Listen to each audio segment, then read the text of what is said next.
Hi, everyone. We'll just take a few minutes to let everyone settle in as they're coming in, and then we'll get started.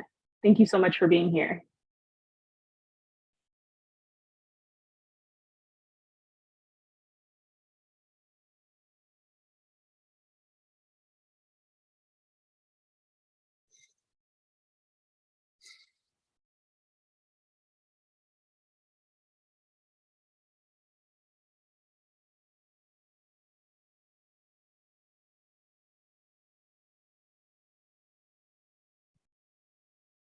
Okay, I'm going to get started because we want to get the ball rolling. Hi, Nevin.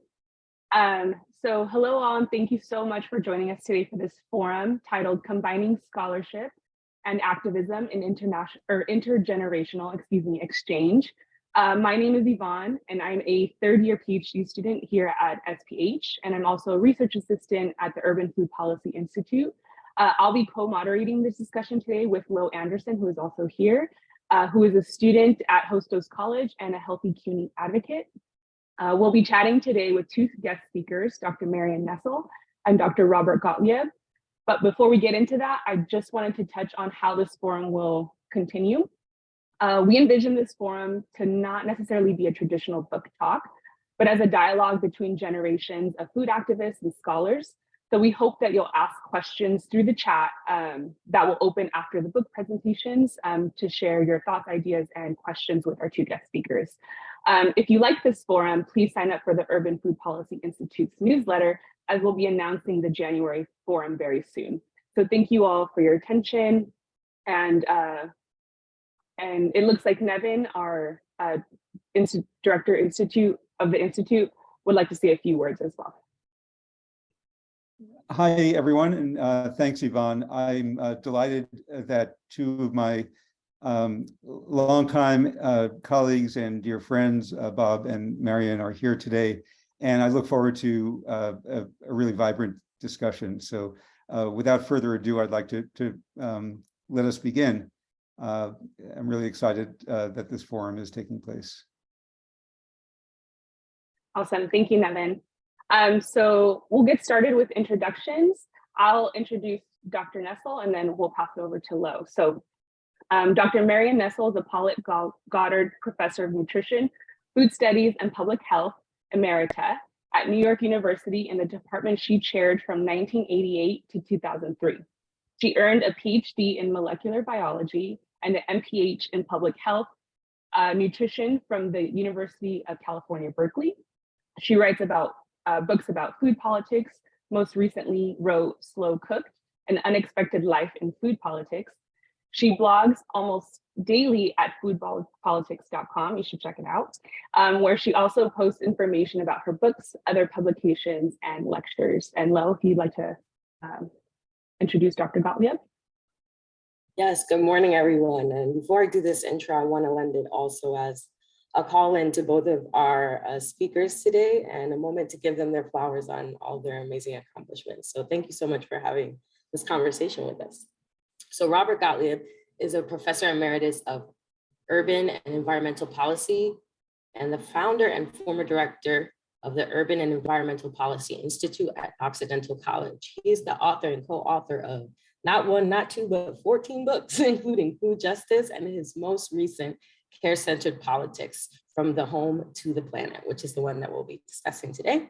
Professor Gottlieb is the co-editor of two MIT Press series, Urban and Industrial Environments and Food, Health, and Environment, and has been a longtime food and environmental justice researcher and activist. So giving y'all your flowers in this moment, absolutely, for your life work.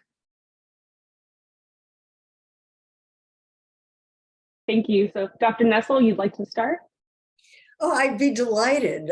First of all, I'm really happy to be here and to share the podium, as it were, with Bob Gottlieb, whose work I greatly admire and have for a long time. we're talking about our books, and mine, amazingly, is a memoir. I write books about food politics. This is my 15th book.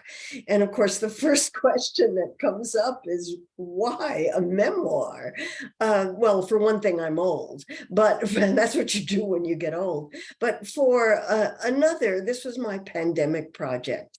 When the pandemic started, I moved upstate, I moved out of New York City. I moved upstate to be with my partner who lives in Ithaca, New York. And it's pretty quiet up here. And I couldn't get into the library. The libraries were closed. I couldn't get into my office. The university was closed. And I really needed a project to keep from going mad during the pandemic, and thought, well, maybe it's time to get serious about the questions that I get asked all the time by students and colleagues and reporters. And these questions, which I find difficult to answer, have to do with, how did I get started? How did I get interested in food? How did I get interested in food politics? How do I feel about taking on the food industry and the food industry's response to that? What kinds of barriers did I have to overcome? What do I eat? Other kinds of questions like that. And then the most difficult one of all, how would I assess my own legacy? Something that I find almost impossible to even think about. And so I thought, okay, why don't I take these questions seriously and try to address them one by one? And I thought that this might have some value. And in fact, by the time I was finished with it, I realized that the memoir had a number of themes that could be useful to people. One has to do with the enormous impact of childhood on later life. Much of the story of what I talk about in this book has to do with overcoming the barriers that I faced in childhood. The book is called Slow Cooked because it took me really a long time to get going on my career, because I had these barriers to overcome, and lots of people do. One of the barriers has to do with the role of women in science. I came of age during a period when opportunities for women were really remarkably limited. The story that I tell in the book is that when I was in high school, my three closest friends in high school had as their lifetime ambition to marry a professor, a doctor, and a rabbi, respectively. And they did. There was nobody had ambitions to have a career. Everybody went to college, but the point of going to college was to meet the person that you were going to marry and have children with at a very early age. And I did that. I got married at the age of 19. I had children fairly soon afterwards, and did everything I was supposed to do for the social mores of that time. It never occurred to me to think about what I wanted to do or what I might do if I had opportunities. And there were women who did go to professional schools and did have careers, but they came from families that were much better educated and much better off financially than mine was. I was the first person in my family to go to college. I came from a very, very poor family. So a lot of the book talks about what that was like and how I tried to deal with it. A lot of the book, one of the themes is persistence. I get asked all the time, well, how did you manage all of that? Well, I just persisted. I didn't think I had a lot of choices. And what I tried to do was to make the best of whatever situation I found myself in. I just tried to make it work. I grew up in a family with political values, and I adopted those values. I really believe that society should treat people fairly, that everyone has a right to a good, healthy, sustainable fulfilling life. I could see my family talked a lot about injustices in society, and I could see that those injustices were real, and I wanted to do what I could to overcome those injustices. And I think I carried those values all the way through my life. And so a lot of the book is about the persistence of values, and that if you have a set of values that you operate on, they make your decisions a lot easier.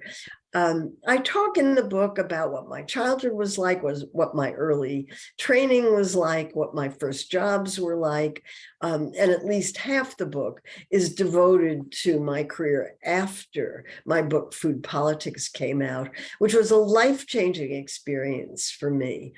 Up until that point, the barriers were enormous. After Food Politics came out, it opened up a lot of doors in ways that academic careers do for people. And what I think is unusual about my particular academic career is that the best part of it has been since Food Politics came out in 2002. So the last 20 years have been absolutely terrific, and they continue to be terrific at an age when most people are long retired and tired of what they were doing. But I got started so late that the idea that I could get to do these kinds of things was really exciting and really fun. And I'm having a really good time in my official retirement from NYU. I retired in 2017. But I'm still very active. I've kept my office. I still go to work. I still occasionally teach. And I'm still giving lectures and working on a new book. My current book project is a revised edition of my book, What to Eat, which was a book for the general public that came out in 2006, in which I talk about food issues and using supermarkets as an organizing device for that discussion. What I didn't realize when I suggested that project was how much things have changed and how much the issues have changed. And it's turning out to be a formidable undertaking, but I'm having a very good time with it. So I'm going to stop here and turn it over to Bob. And I'm looking forward to the discussion with the younger generation, because I think we have much to learn from them.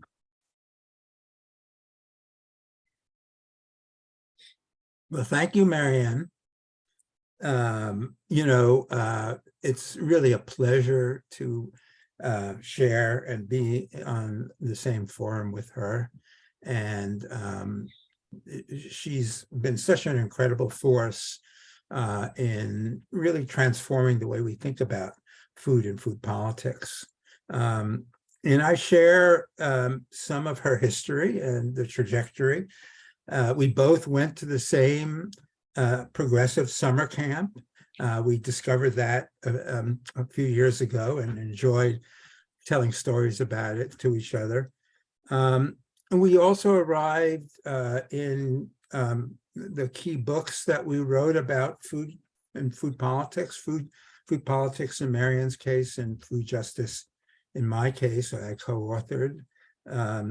And we both have looked at food system issues in kind of a similar context of that there's food is very much about environment. It's very much about labor issues. It's very much about immigration. It's very much about health, public health, community health. And it's also very much about a system that has been dominated by a food industry, and more broadly about a history of capitalism that has really structured the food system in a particular way that to the disadvantage of both people who work in the food system as well as the consumers of food who are subject to the manipulations of the food industry. But we also have sort of a different trajectory. I also grew up with a set of values from my family and from the people I worked with in the 1960s, when I was an active participant in the student movement and the anti-Vietnam War and civil rights movements, and actually an emerging environmental movement that was developing in the 1960s. And I moved to Los Angeles from New York in 1969. And that really strengthened, intensified the way I thought about environmental issues, because Los Angeles is really ground zero when you're talking about environmental questions. Through the 70s and 80s, I also started to write. I considered myself an activist first and a writer and journalist second. I wrote about things like water politics and resource politics and immigration issues, and a lot about power and how power is used. I was fortunate in the early 80s to kind of parachute into the university. And at that point, I was at UCLA. And that became a sort of a new trajectory for myself. I, at all times, considered myself still kind of the activism in my bones, if you will. And so I identified myself as a type of action researcher, community engaged faculty person. And I was influenced by my students who helped me move in some new and important directions. In 1992, I supervised a project of UCLA students that really was originally designed to be an environmental justice study, and it led me, for a number of reasons, to think about environmental justice in the context of food. The environmental justice slogan of environment is where we live and where we work, where we play. I had an epiphany thanks to where the students were taking their research, which is it's where we and how and what we eat and how food is grown and produced and how it's consumed. And so I became very much part of the food justice movement, if you will. And that also influenced where my work was going. Another epiphany I had in the context of thinking about the links between food justice and environmental justice, which I saw as a transformative type of politics, one that really spoke to people's daily life experiences, and also a direction for social movements and for politics. But in thinking through and being connected then to some other kinds of social movements, I started thinking about care as a type of politics, care as a practice, an ethic, care as a form of labor, an economy, and powerfully a type of politics that, similar to the thinking I had about the connections between environment and food, care had this capacity to think more in an interconnected way between different types of issues, and it's where my research took me that led to my current book, Care-Centered Politics. Thinking about care is a way of thinking about how, in fact, we connect with each other. It's really an essential type of solidarity politics, of where you have the values of interdependence, of understanding the other, and a critique of the very powerful anti-care messages of capitalism and of in effect 500 years of colonialism, and that has led to some of the crises that we're confronting today. Just a final word, and we can get into the details for both Marianne and I about our work. You know, I write, in my book, I talk about care as a type of politics of hope, which can be transformative in an age of anti-care politics that is so dominant, and particularly in the MAGA world that survives despite the disasters that it's created. A politics of hope is also a politics of action. And action itself creates the conditions for thinking about the possibility of change and transformation. And I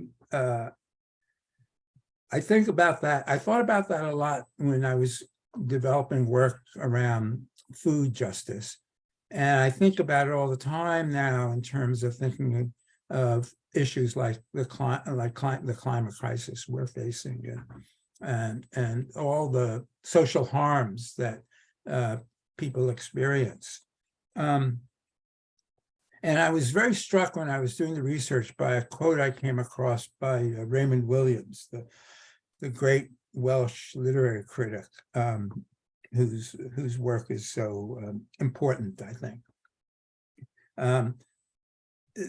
You know, Williams wrote that to be truly radical is to make hope possible, and despair not convincing. I think that's the moment we're facing, and being engaged the way Marion has been engaged, the way I've tried to be engaged, whether in the university or in the community, or connecting the university and the community, is a way of being truly radical, and making hope possible.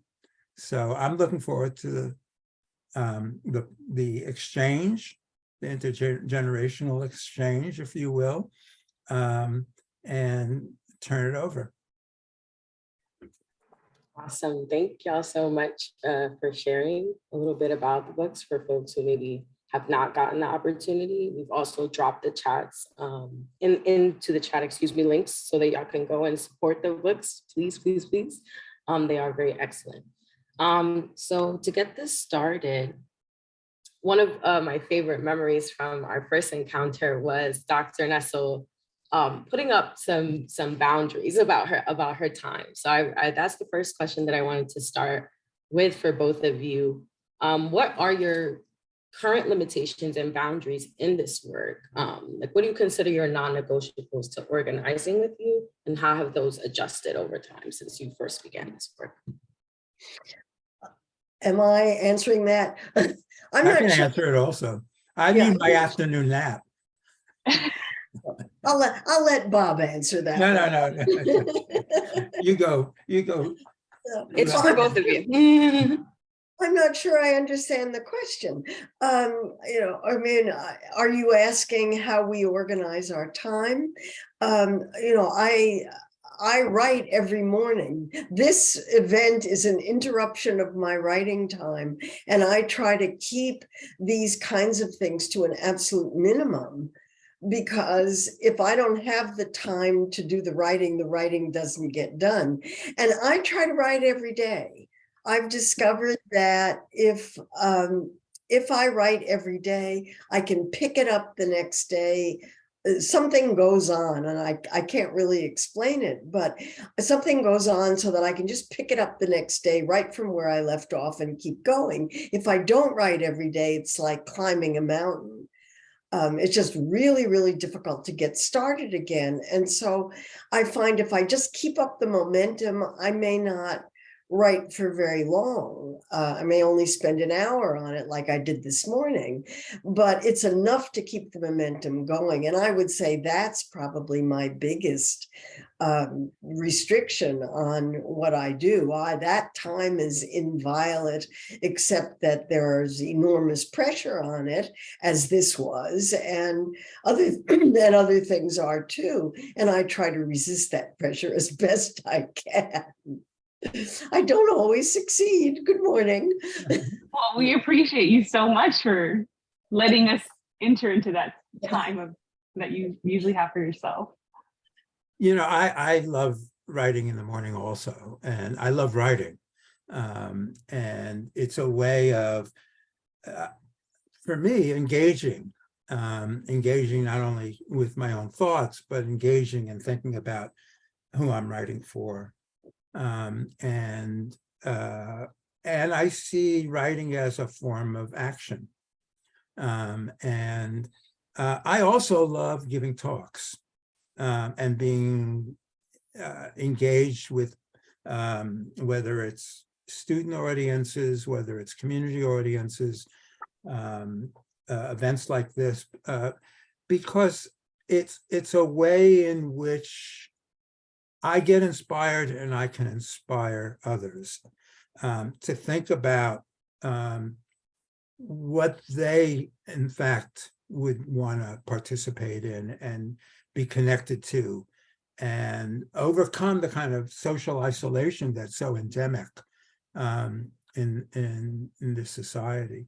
So I love both. I love to write and I love to engage. And I'm enjoying being part of this, and I'm enjoying being part of this with Marion. Can I just say something about that? I do a daily blog, and although I write it on the weekends and schedule them for the whole week, but the blog forces me, and maybe this is what Bob was saying, the blog forces me to think clearly. I try to write about things that are happening currently, and if there's I'm going to read about it. I'm going to look at what's been written about it. I'm going to think about it. I'm going to try to explain whatever the issue is as clearly as I possibly can. And it forces me to keep up, which seems really important. And it also forces me to keep up and stay on top of what's going on in a way that's very clear. And I'm not looking for elegant style, I'm looking for clarity. I've been doing this blog now since 2007, and I use it constantly because I refer in it and link to documents. So if I need to look something up, that's the easiest place to look. And I hope that other people will use it too. It's a gift. Thank you so much. Part of my intentionality of that question was also to speak to possibly previous non-negotiables or limitations that you had besides, writing every single day, especially as I myself am a mom, so I thought about the fact that you have 2 children and going on this long journey and how your limitations and boundaries have adjusted over time. I didn't do anything else when I had small children.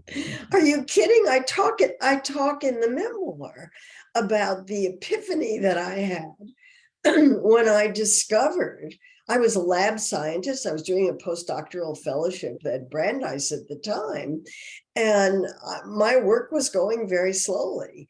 And my kids had swimming lessons on Saturday morning. And one day there was a double swimming lesson for some reason or other. So they were going to be in the pool for a couple of hours. I thought I'd go to my lab and get some work done.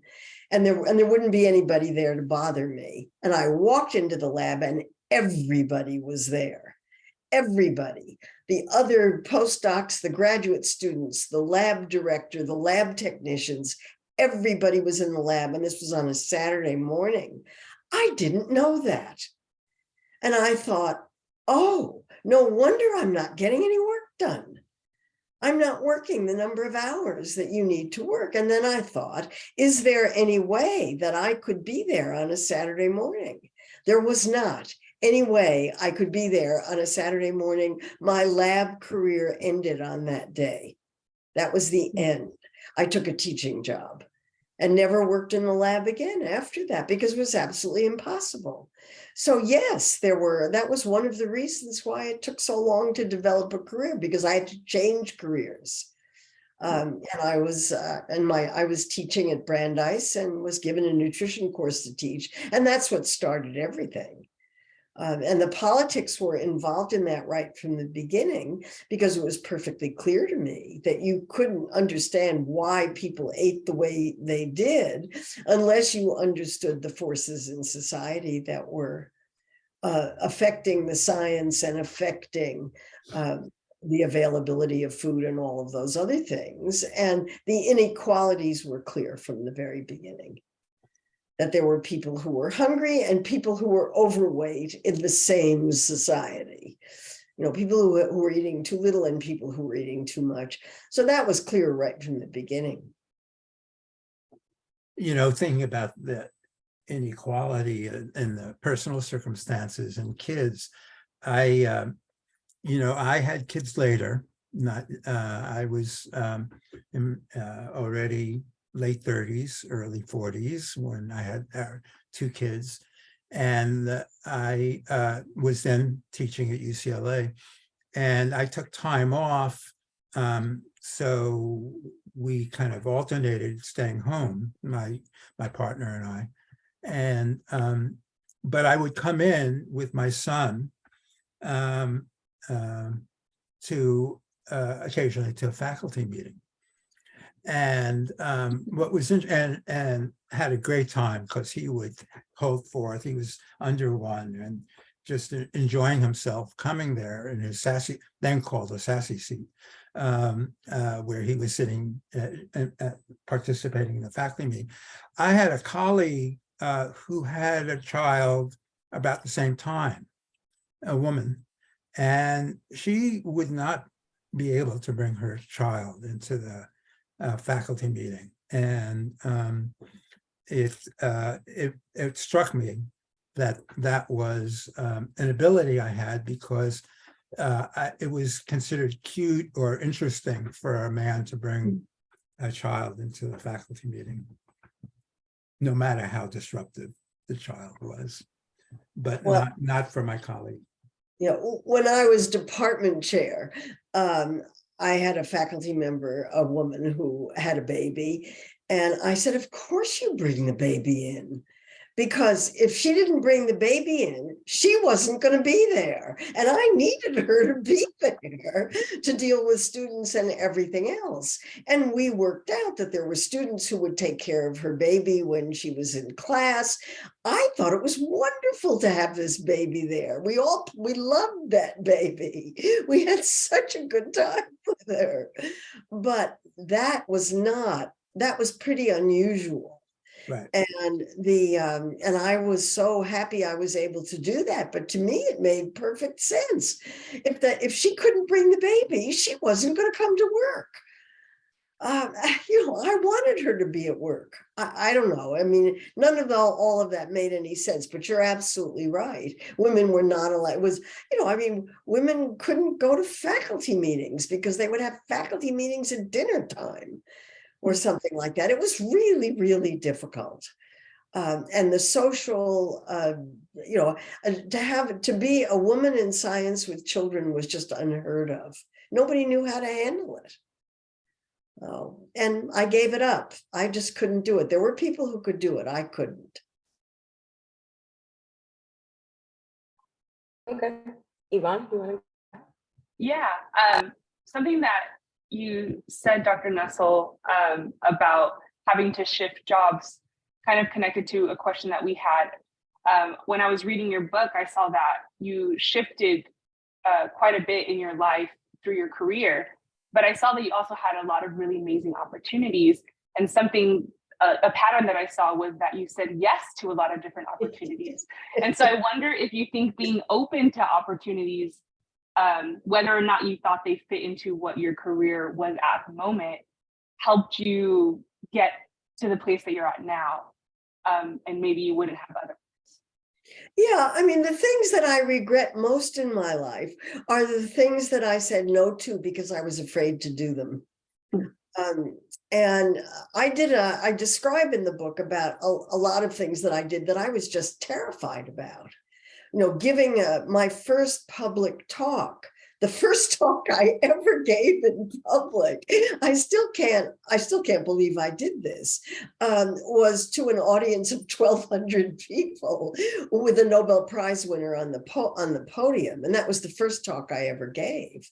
Was I terrified? Yes, I was totally terrified, but I did it. And then I did a TV series in 1980 when I was scared to death to be on television. You know, and somehow I got through those, and they were conditioning experiences that made a lot of things much easier later on. You know, it just never was that bad again. You know, which is not to say that I'm not nervous about talks. I still prepare very carefully for talks and worry about them, but not like that. Not that sense of absolutely devastating terror. So I thought I had to overcome that. If I wanted to do that kind of thing, I was going to have to overcome that terror and somehow figure out a way to deal with it. I didn't know about therapy at the time. If I had known about therapy and had been able to afford it, I think it could have solved a lot of problems. But I didn't know about it at the time, and so I just went through it. So yeah, I think it's really important to say yes. If you get asked to, you know, you have to think about.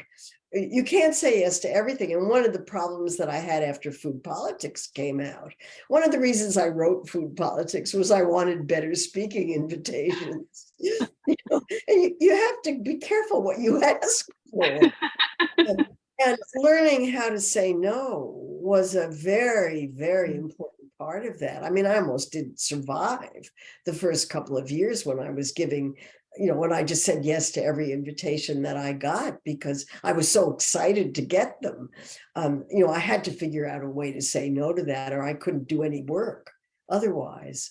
So some judicious thinking is required, but yeah, you should say yes to the good ones. Thank you so much. Flo, do you want to have a question? Sure. I wanted to ask Dr. Nessel how, especially as a woman, how you've dealt with the shifts about physical appearance of women, like over time, right? Like we've seen thicker women be more desirable, skinny women be more desirable, and now we have a more contemporary body positivity movement that kind of goes against some of the notable work that you've contributed to in terms of combating obesity and talking about being hopeful. So when you see that, how do you feel about it, or how do you respond to it? Well, it's pretty complicated these days. I mean, I approach obesity from the scientific perspective. It's a risk factor.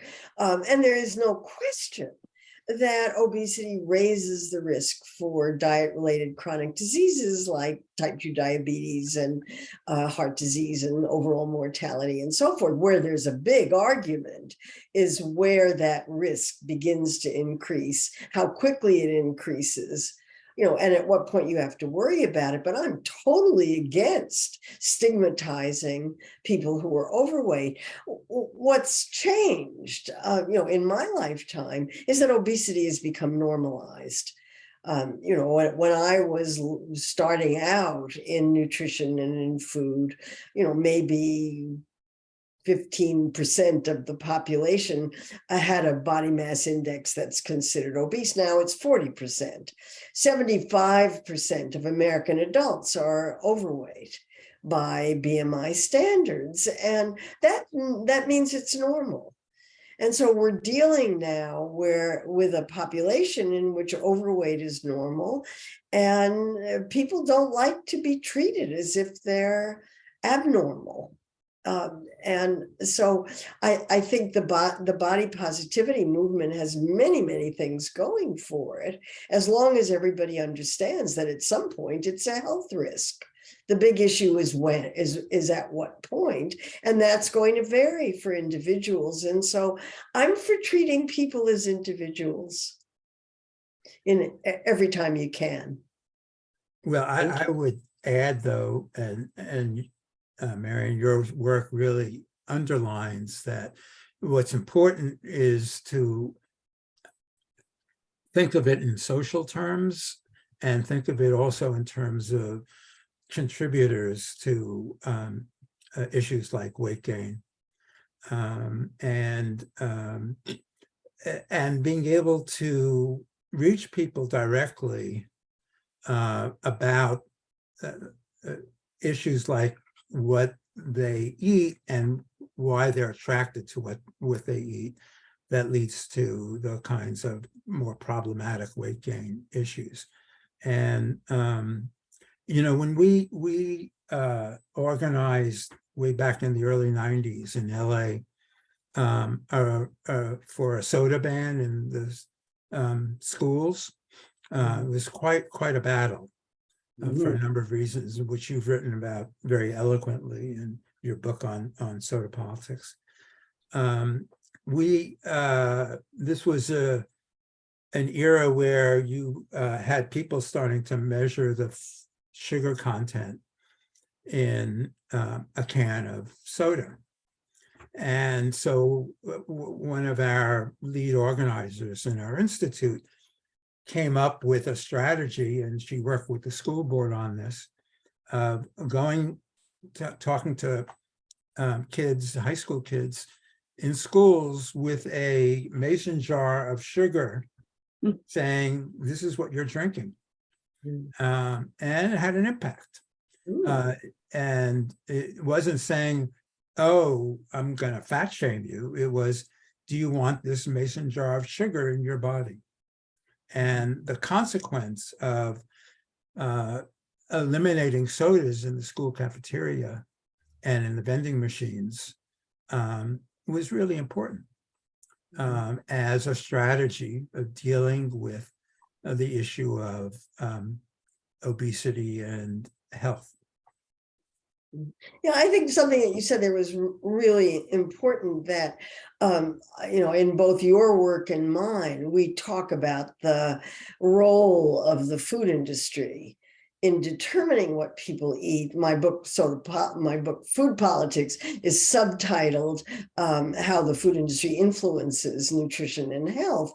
And, you know, I'm always saying, food companies are not social service agencies. They're not public health agencies. They're businesses. Their job is to sell more food and generate profits for stockholders. And once you understand that, a lot of things follow from that that are not obvious unless you're paying attention to it.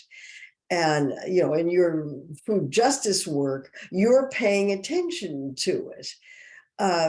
And I think that's where our work really, in a sense, broke new ground. I thought when I wrote Food Politics that I was just describing the obvious.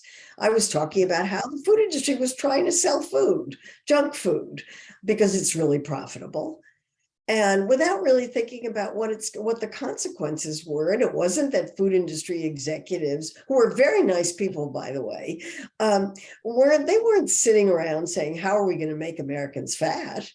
They were sitting around saying, how are we going to sell our products in an extremely overproduced food market in which there's way too much food available? How do we sell our products in that situation? And that's really what Food Politics was about, is how they do it. They do it really well. They're good at it.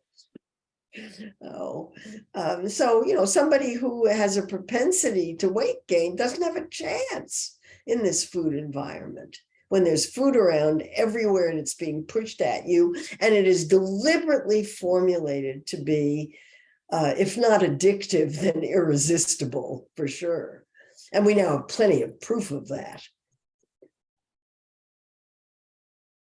Yeah, definitely. Thank you so much. I did want to shift just a little bit and ask Dr. Gottlieb a question. So obviously your book is centered around care and compassion. And, you know, as people who are starting out in this work, I'll speak for myself, sometimes I get tired, you know, compassion fatigue, as it will. And so I wonder how you combat compassion fatigue. Well, first of all, I would say my book is compassion could be a misnomer. There's a wonderful insight that one of the leading care writers and philosophers, Joan Tronto, raised when she said, you can care for, but that can also create unequal relationships. If you care with, and it's reciprocal and it's connected, then you have the capacity of, if you put it in political terms, of creating kind of a more democratic type of politics, if you will, a small d democratic politics. In terms of the fatigue or the despair that people will feel at times, and you know, there was 2016 election and we had Donald Trump as president. Talk about compassion fatigue. Well, we had the Women's March a month later at the time of the inauguration.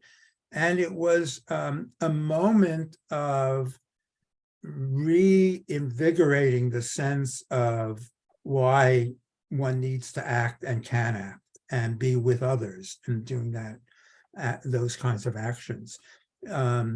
And it reverberated, it continued. Will there be setbacks? Will there be changes that go against the possibilities that have been created? Inevitably there will be. But it's a sense of being part of a process of change. That's why I was emphasizing hope leads to action, action leads to hope. And for Marion and I, writing is a form of action, to create a context for people to think about how change is possible. And you know, I was thinking about this when we were setting up this session. I came across this quote from Lorraine Hansberry, a wonderful, wonderful writer who died far too young, who wrote A Raisin in the Sun, amongst other works. And she was very much part of the social movements of the early 60s. And she said, I care. This is from one of her plays. I care about it all. Not to care, it takes too much energy not to care. The why and why we are here is an intrigue for adolescents. The how is what we must command the living, which is why I have lately become an insurgent again. And I think we all need to become insurgents again as we go through the sense of the weight of oppression, the weight of sort of negative anti-care politics weighs down so much on us, or we are experiencing in real time the climate crisis, all those things that can cause a sense of, I can't go on. You can go on, and in going on, you make the possibility of change happen. Absolutely. I wanted to shift the question to both of you. Alicia Garza, in her book, The Purpose of Power, talks about organizing and how the feeling of it is very similar to going up to your enemy and punching them straight in the face. So I wanted to talk to you about what were some of your biggest victories in your work in terms of critique, and what were some of those largest figures? Like, so for example, with Dr. Nessel talking about folks like Coca-Cola or the soda industry or anyone? Who do you feel like was your biggest mortal enemy, and what was it like to interact with them? Bob, why don't you do that one? Well, I'm not sure. While I think about it. Yeah, okay. Part of the mortal enemies, it's not only the Coca-Colas and the big food, but it's also the sense of you really can't change people's perspective. And my favorite story was when we created one of the first farm to school programs at my daughter's elementary school. And the food service director had grown up in Compton, was a working class guy, but he had gone into the restaurant business and the food industry. And then he went on to become a food service director. And he was very skeptical of anything about why kids would eat healthy meals. Plus he was under pressure to bring in the revenue, which is the way was the modus operandi for food service directors. And we were, however, the school had a school garden. And so we said, we'd like to create a farm to school program here. And he was skeptical. He wasn't thinking about how the kids were being impacted by participating in the school garden. So he said, okay, I'll give you a test run to see you organize your farm to school salad bar, and I'll serve pizza, and we'll see what the kids go to.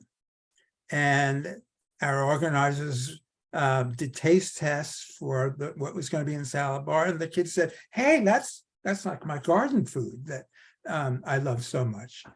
And sure enough, the kids went to the salad bar.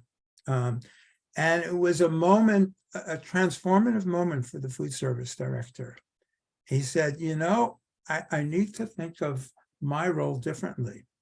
And I need to be a champion, a health champion. I need to be a champion for good food, for making it available to the kids. And he's now himself quite a transformative figure, going around talking to other food service directors and school officials. He's changed jobs. He's gone on to larger school districts.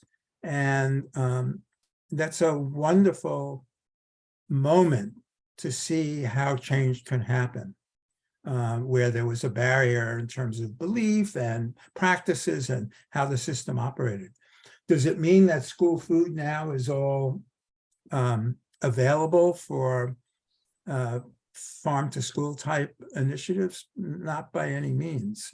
There's still a very large school food industry, if you will, that needs to continue to be challenged, and the issues for changing school food are still very critical.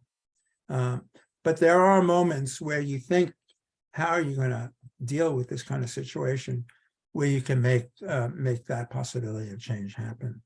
I'm not sure that answered your question. It was more the positive note than the I loved it. No, I think I apologize if it came across triggering. I think that what the perspective I'm coming from is a little more gritty in New York when it comes to accomplishing and organizing. And I think that is something that is an intergenerational conversation as well. Like, what is the best way to go about having this fight and keeping your composure throughout the process so that you're still accomplishing some of those great things and creating that impact that you're talking about. Can I tackle it now? I think what you're asking is, how do you change people's minds? That I don't know the answer to that. but if you don't try, and if you're not working on it, it's not going to happen. And I think most of the research that's been done on this particular topic, and there is research that's been done on it, says that it's very personal.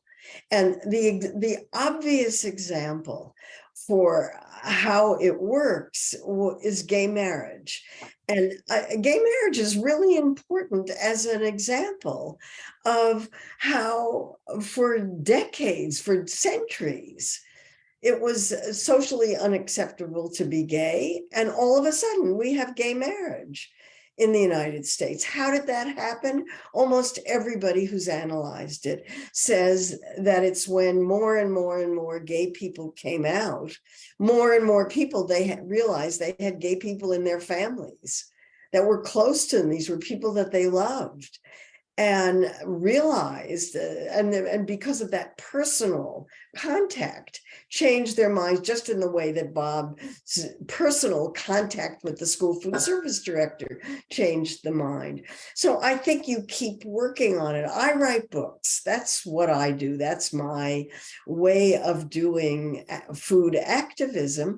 I don't know how those books are going to be received. You know, people will come up and say, you know, I read your book. I started going to school and to learn about these kinds of things. I read your book. It changed my life. You know, I hear that occasionally, and it's very gratifying. But I have no way of knowing how my work is going to be perceived. If it has that effect, that's just wonderful. Or, you know, for me, it's personally really rewarding. But I keep doing it because I think it's the right thing to do. And at some point, the politics may change, the stars may align in a different way, and all of a sudden it'll be possible to make real progress in the same way that gay rights changed. And I use that as an example because I think it's a really important one. And it means you keep trying, even in the face of what seems like continual opposition, and hope that at some point things will change and all of a sudden you'll be ready. And if you're not doing that and you're not ready, then you miss the opportunity. Thank you. So before we transition to the Q&As or the questions from attendees, I wanted to ask maybe one last question, kind of getting it back to this discussion around scholar activists and what that looks like. And so what would your advice be for students, early career professionals like Lo, myself, and maybe other attendees about working in both academic and activist spaces? Get tenure first. Yeah. I think it's important to not separate the two. To say, think about the concept of community engaged research and teaching. I think the trouble comes when you separate yourself and say, well, my scholarship is different from my sense of being part of a community, rather than I'm part of a community and I do research or I teach. And that's my activity as part of being within a community. And I think the advice to students is to not make that kind of distinction and somehow separate those parts of your life that are really important to be seen as connected. And I like to tell my students to think of themselves, think like an organizer in the broadest sense of being able to communicate with and help make something happen that you'd like to see happen. And how do you go about doing that, whether it's in your research or in your daily life? Yeah, I think it depends on where you are and what you're doing. A lot of it. It's, if you're in a traditional academic department that values a certain kind of scholarship, you've got to do that kind of scholarship if you're going to want to stay there. If you're in a department that values community activities, and there are lots of departments that do, then that's going to work for you a lot easier. When I came to NYU with tenure, and I make a joke about, when I get asked, how did you do what you do? I had tenure. I was completely protected once I went to NYU from any kind of outside. People complain as much as they want, unless I did something really egregious, I was going to keep my job. And it turned out NYU valued the kind of work that I did. When I started writing books, they thought it was terrific. When I was quoted in the newspapers, they thought it was terrific. So that it was quite possible for me to do the kind of work that I wanted to do, to be out in public in the way I wanted to be out in public, and be rewarded from it because I was in the right place. And, I mentioned earlier that I always tried to do the best I could to make the best I could of whatever circumstances I found myself in. At NYU, I found myself in a situation in which the NYU considers itself a private university in the public service. That's its motto. It was a perfect fit for me. I landed into it by accident. It was the only job offer I got. It turned out to be a perfect fit. So I think it depends a lot on where you are, but it is perfectly possible to carve out an extremely respectable academic career, being involved in the community in the way that people are at the CUNY School of Public Health and lots of other places. So yes, you keep your eye on that, but it depends on what you're doing and what your scholarship is. Thank you so much. Just a reminder that the chat is now open, so feel free to ask questions, both to Dr. Nessel, Dr. Gottlieb, or to each person. Just let us know who the question is for. I do have one question. Lo, I don't know if you have any questions that have been sent to you, but I'll just get us rolling and then we can keep going. So this question is from Dr. Nicholas Freudenberg. Hi, Dr. Freudenberg. His question is picking up on Yvonne's question, my question. Hi, Marian and Bob. So nice to see you. Each of you had done work that is influenced by and influences social justice movements. Can you say what you have learned about how activists and academics can best interact? What lessons for building such conversations can you offer? Say that activists and academics. Can you say what you have learned about how activists and academics can best interact? Well, go ahead. Just a quick thing, and I'll let you take it over. We have a class we had a class at Occidental called Community Organizing, which students participated with a social justice or community-based organization. And there inevitably were tensions about that, how and what ways the participation worked out. And one of the things that was very helpful was creating an evaluation form that both the community participants and the students filled out that gave some important lessons of where those tensions resided and what you would do differently to make a better sense of connection. This is a small way of thinking about how you do that. Yeah, I mean, I taught courses in food advocacy. Many of the students in our food studies programs at NYU come in wanting to change the world through food. And I taught formal courses in how you, in advocacy, how you advocate what a social movement is and all of those kinds of things, and brought in community advocates and activists to talk about what they were doing and how they were doing. In my book, Soda Politics, I have 2 comparative chapters on advocacy that worked and advocacy that didn't work.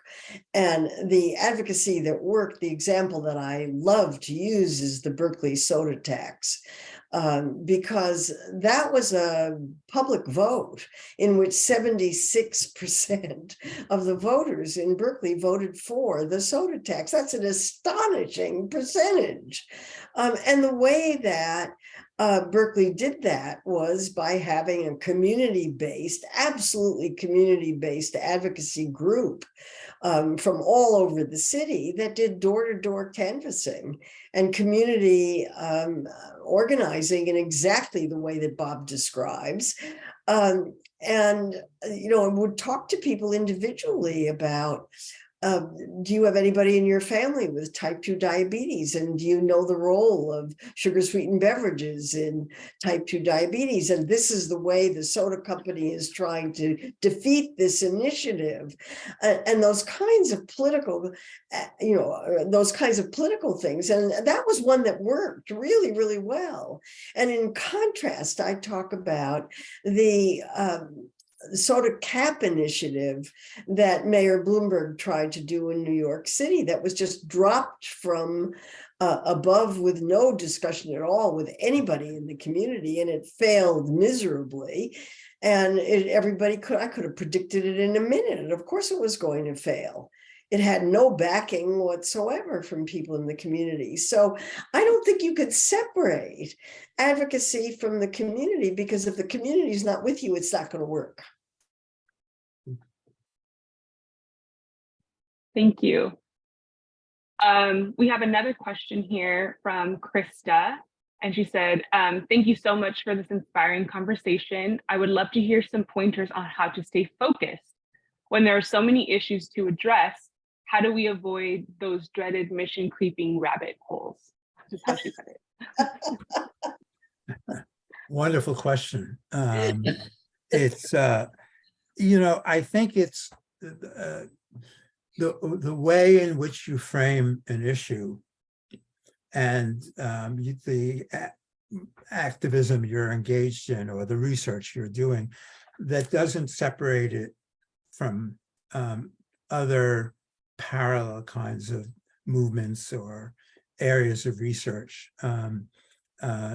And that allows you to really expand yourself and expand the work that you're doing so that you're not put in that kind of box. And unfortunately, within the academic world, there are a lot of boxes that are created that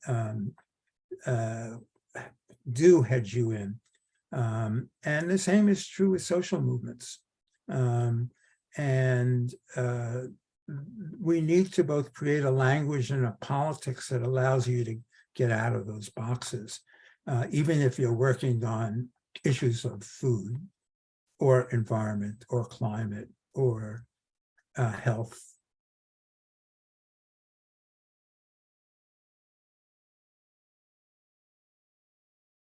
Would you like to add anything, Dr. Nessel? No, I thought that was a good answer. Let's go on to the next. Okay. Lo, do you have any questions? No one has sent me anything. So if y'all have any questions, please send them to me in the chat. But I do have a question.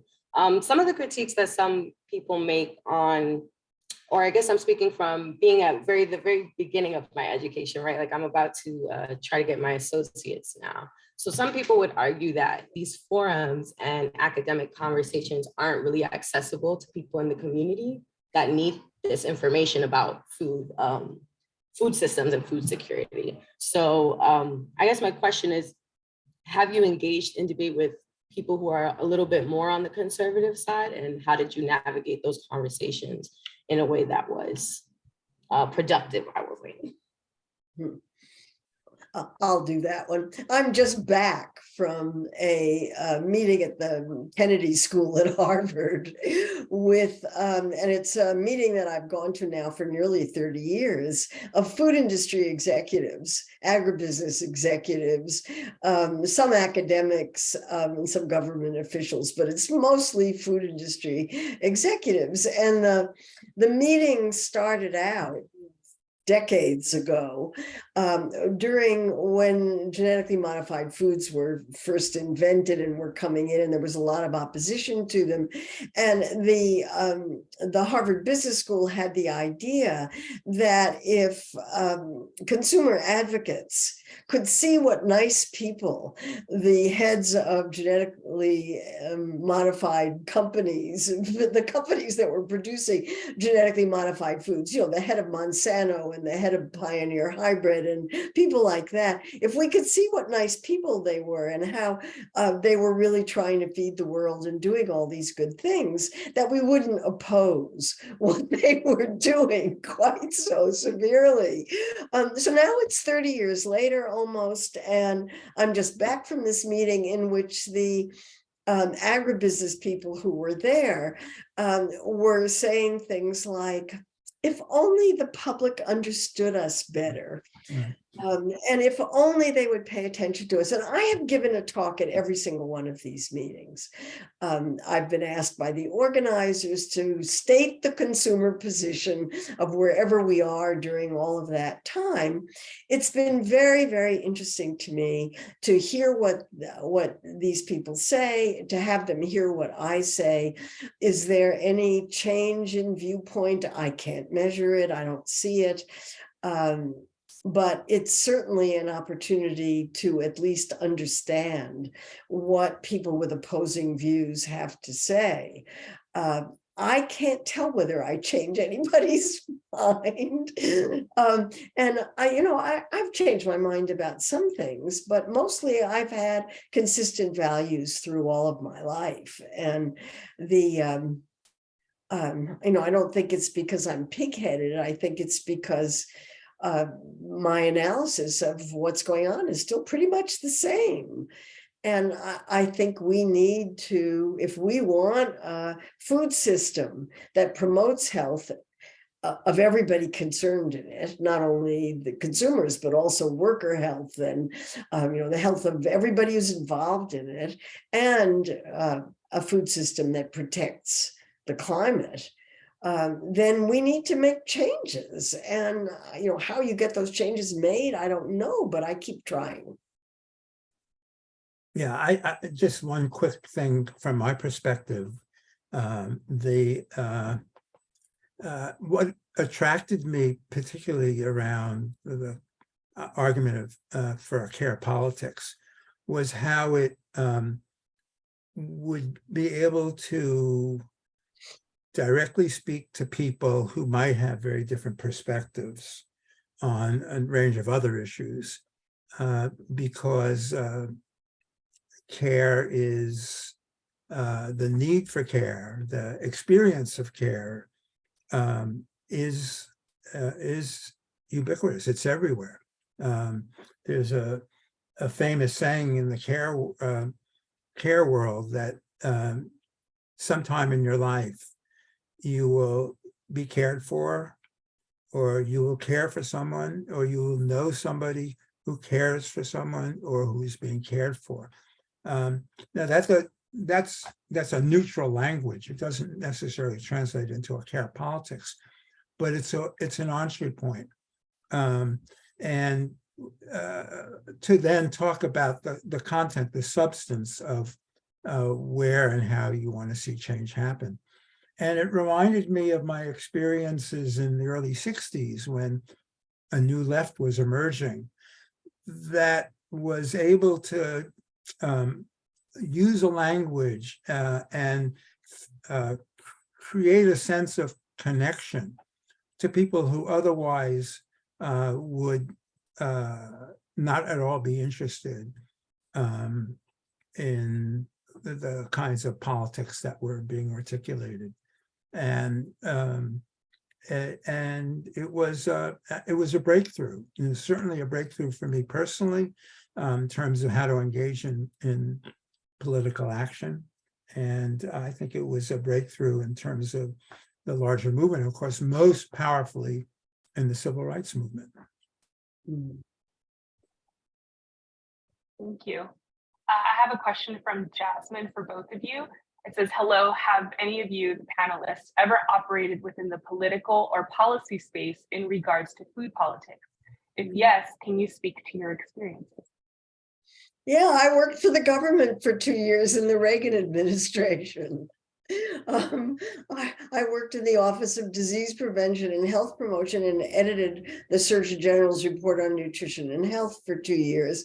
And that put me in a position right smack in the middle of nutrition policy in the government, where I went to all of the committee meetings on all of the things that were being done during that 2-year period, in which I tell the story in my memoir about how, and also in Food Politics, about how on the first day that I took that job, I was told that the Surgeon General's report would never say eat less meat, because the meat industry would get too upset and the Department of Agriculture would get involved. And so I was, I spent those 2 years trying to keep the Department of Agriculture Republican staffers at bay, away from this report, so that they wouldn't interfere with it, or wouldn't interfere with it enough to destroy what it ended up saying.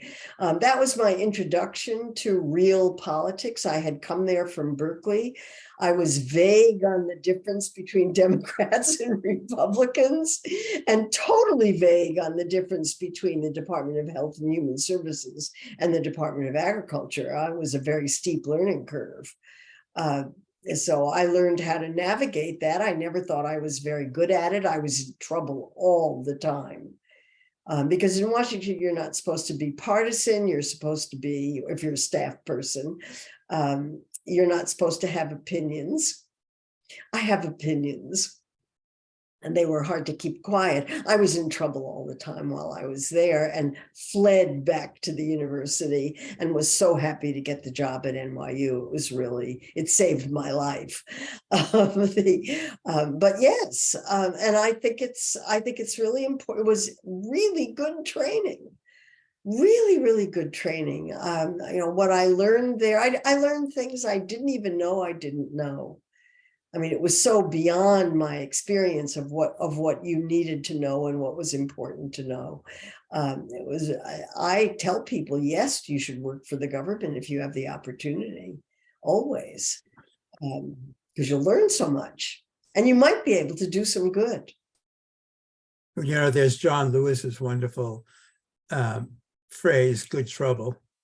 And, being engaged in public policy works best if it's good trouble. I had that experience on some different occasions, and the follow-up of that student report that was so important to me led, because of the attention it got, to creating what was one of the first food policy councils. But the debate around it in LA was whether it should be really just an anti-hunger initiative, rather than the argument that we were making, which is you had to think of it in community terms and community food terms, rather than a question of just individual hunger, which could lead to various problems, and have the focus more on emergency food rather than changing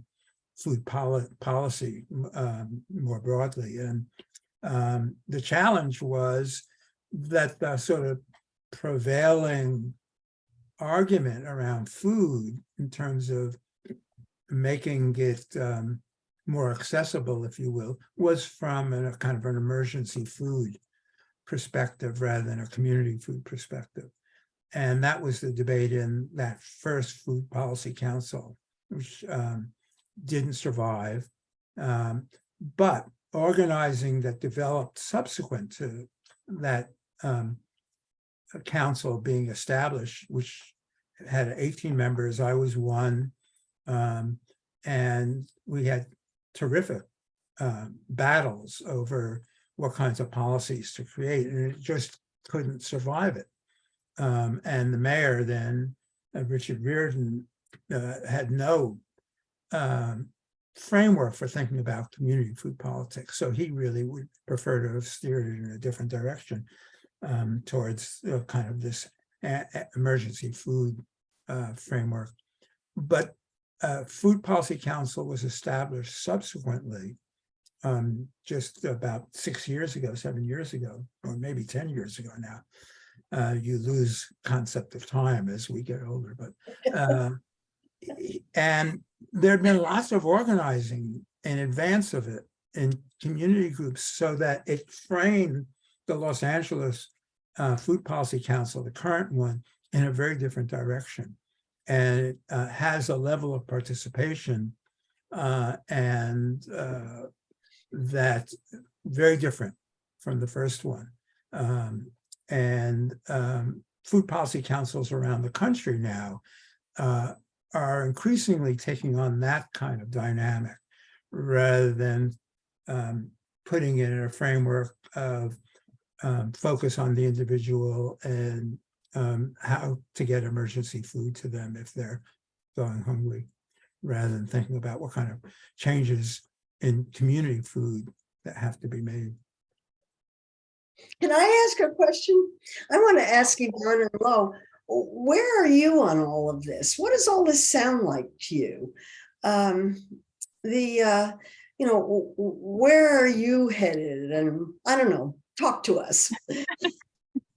We get a chance to ask questions too. Yeah, I like it. Turning the tables. I don't know, Lo, do you want to go first? Sure.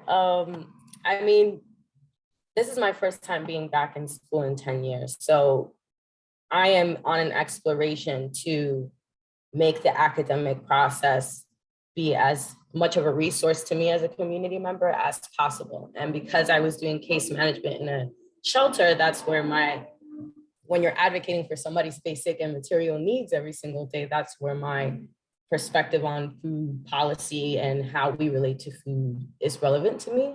I think about this conversation and I think about how the young people are starting to navigate political conversations in terms of making them so polarizing. So that's why I guess I asked some of those questions about, who's your mortal enemy and like, how do you brave up to attack the people on the other side of this political spectrum? But I think that I've also learned from this conversation more about calling in and more about the persistence of continuing on the road of the work rather than thinking about those arrival points. So I do appreciate the conversation for those reasons. Yeah, thank you. Yeah, I'm a third-year PhD student, so I feel like my life is reading and writing and studying right now. But my interest in food really started when I went vegan, surprisingly, and I realized just how difficult it is. And accessing food is so difficult. But in looking back into my childhood too, we were very food insecure. My mom's a single mom, immigrant from Central America. And, it was always kind of difficult getting fresh foods. And so I found that to be where my passion was to find out ways to help people, support people, engage with people to access, the healthiest food possible. And that's hopefully my goal and my life's work. But this has been such an interesting conversation because there's this new term of scholar activist, and that's who I want to be. I want to be somebody who's engaging with people on the ground while also engaging in academia. So I think this conversation for me personally was very timely because I'm kind of heading into dissertation time and like hopefully finishing at some point in my life and being able to start engaging in work with, real people on the ground. But I've also been an organizer for 6 years. I helped pass the Oakland soda tax. And so for me, this is kind of like all encompassing of all parts of my life. So I appreciate you both so much for the work that you've done and the foundation that you've set for us as well, to be able to see that doing this type of work is possible and you can be successful at it. So I appreciate it so much. I think we're towards the end. If you thank you all again for your questions. I appreciate it so much. And thank you again, Dr. Gottlieb and Dr. Nessel, for being here.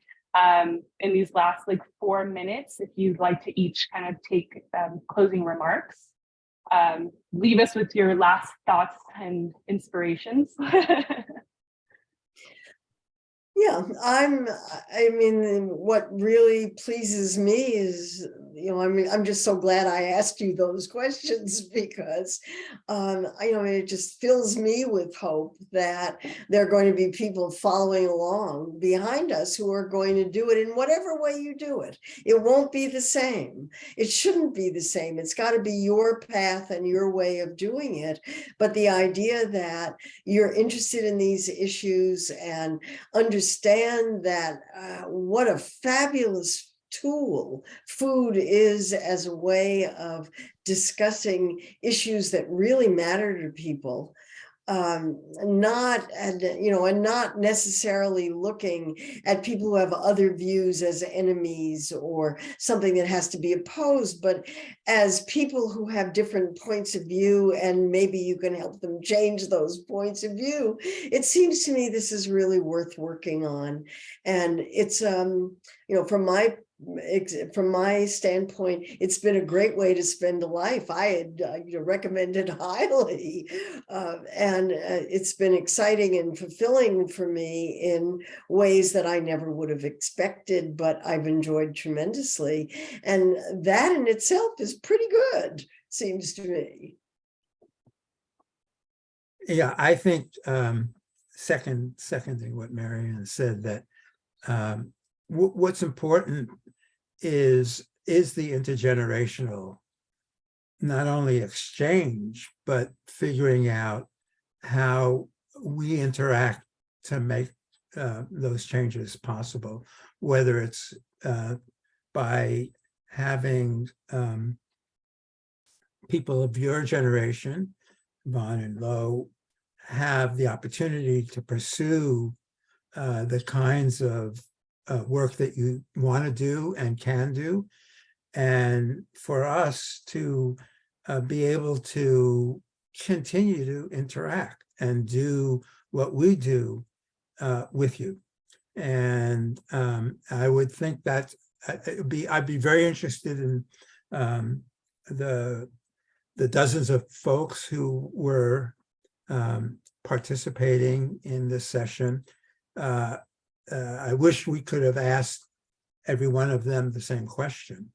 And that's perhaps one of the challenges of Zoom talks, is you don't get a chance to schmooze after that with folks. But on the other hand, it allowed Yvonne and I to participate from California and to be able to be with the people who listened in and participated that way.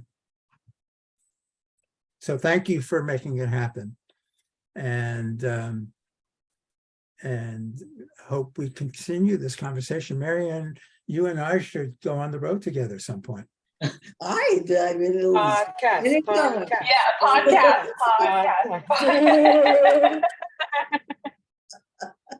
I'd listen. You definitely have 2 listeners right here.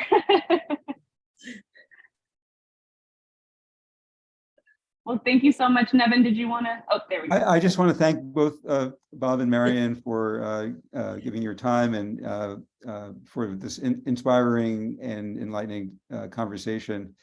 And thanks, Yvonne and Lo, for a great job moderating and carrying the discussion along. So thanks to everybody. And thanks to everyone who attended in our audience. Yeah, thank you all so much. The recording will be available. And then don't forget to sign up for the Urban Food Policy Institute newsletter to find out about the next forum.